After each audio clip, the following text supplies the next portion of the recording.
Hello, this is Lewis Crow, author of The Nautilus Legacy and my new release, The Lone Captain, here again to talk about my experiences in writing the Nemo Chronicles. Please hit the subscribe button so that you'll know when my latest videos go up. And today's topic is what I'm calling Vernian loopholes. Now that sounds like it might have something to do with quantum physics or science fiction. It really isn't. It's a term that I coined. As I mentioned in my previous video, my goal in writing the Nemo Chronicles was to be respectful to what Jules Verne had already written while creating some new adventures in that same universe. And so the main issue that I faced going into it was how to continue the adventures of Captain Nemo since, as I mentioned, Captain Nemo died at the end of Verne's book, The Mysterious Island. What I had in mind was to continue the adventures through Captain Nemo's son. And well, the first thing that I had to do was to make sure that Nemo had a son.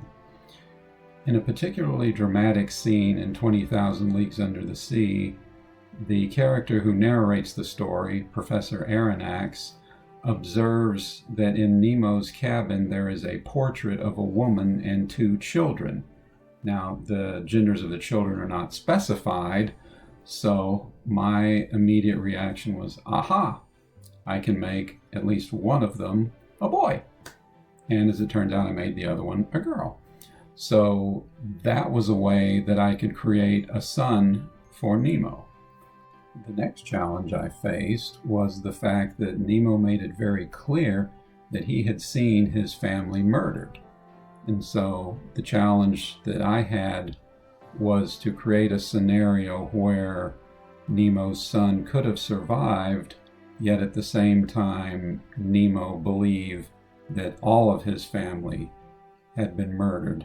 And so at the beginning of the Nautilus Legacy, I wrote a scene where that is accomplished. The son does survive, although with grievous injuries, and to Nemo watching from a distance, it appears as though indeed his whole family had been massacred.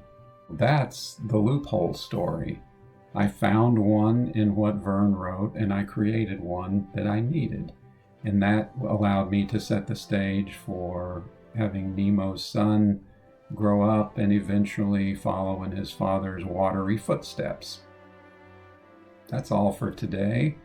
Next time, I'll be talking about a character in The Lone Captain that I actually fell in love with. Talk to you then.